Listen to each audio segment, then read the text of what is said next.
Hello, আসসালামু আলাইকুম সবাইকে। আমি বাংলাদেশি ব্লগার সুরাইয়া বলছি। যে যেখান থেকে আমার ভিডিওটি দেখছেন আশা করছি সবাই সুস্থ আছেন, ভালো আছেন। আজকে আমি আপনাদের তৈরি করে দেখাবো এই গরমে, এই আমের সিজনে আমের তৈরি কুলফি। সবাই এই গরমে আইসক্রিম খেতে সবাই পছন্দ করে থাকেন। তো বাসায় খুব সহজে আপনারা তৈরি করে ফেলতে পারবেন এই ম্যাঙ্গো কুলফি। ফার্স্টেই আমি একটি প্যানে 2 কাপ দুধ নিয়ে নিয়েছি। সেখানে আমি কিছু ড্রাই ফ্রুটস অ্যাড করে দিচ্ছি। দেন এখানে চিনি অ্যাড করে দিয়েছি পরিমাণ মতো। দেন ভালো করে দুধটি ঘন করে নিতে হবে। দেন আমি একটি আম নিয়ে নিয়েছি, উপর থেকে আমি কেটে নিচ্ছি।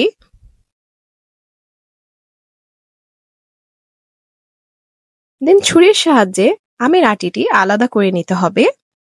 আপনারা যেভাবে আলাদা করবেন দেখতে হবে যে আমের আটিটি শুধু যাতে বের হয়, সাথে যাতে আমের মাংস না বের হয়ে যায়। দেন আমি একটি চিমটার সাহায্যে বের করে নিচ্ছি আমের আটিটি। দেখতেই পাচ্ছেন যে তেমন কোনো মাংস লাগা নেই।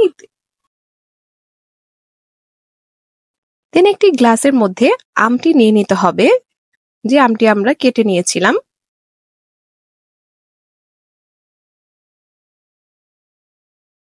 দেন আমি চামচের সাহায্যে দুধের তৈরি যে মালাইটি হয়েছিল সেটি ঢেলে দিচ্ছি আমের মধ্যে।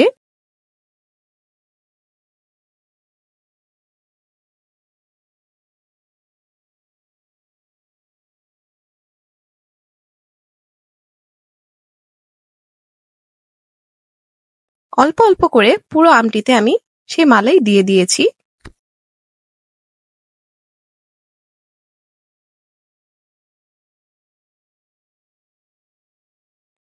আমের মুখ পর্যন্ত দিয়ে দিতে হবে সেই মালাই।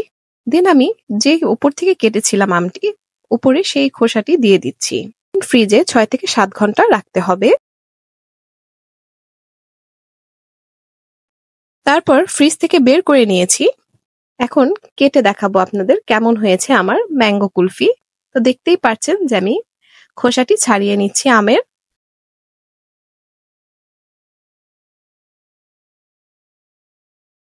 দেন আমার আমের খোসা ছাড়ানো হয়ে গিয়েছে। এখন আমি আপনাদের কেটে দেখাবো যে কেমন হয়েছে আমার ম্যাঙ্গো কুলফি।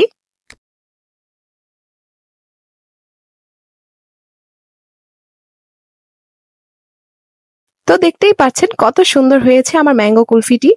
আপনারা খুব সহজেই বাসায় তৈরি করে ফেলতে পারবেন এই ম্যাঙ্গো কুলফি। বাসায় যদি দুধ এবং আম থাকে তাহলে খুব সহজেই তৈরি করে ফেলতে পারবেন।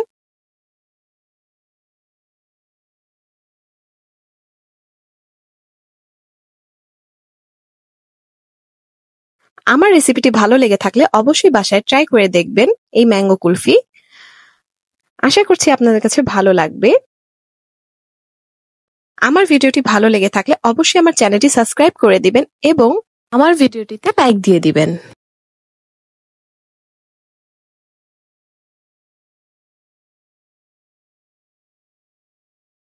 Thank you for watching.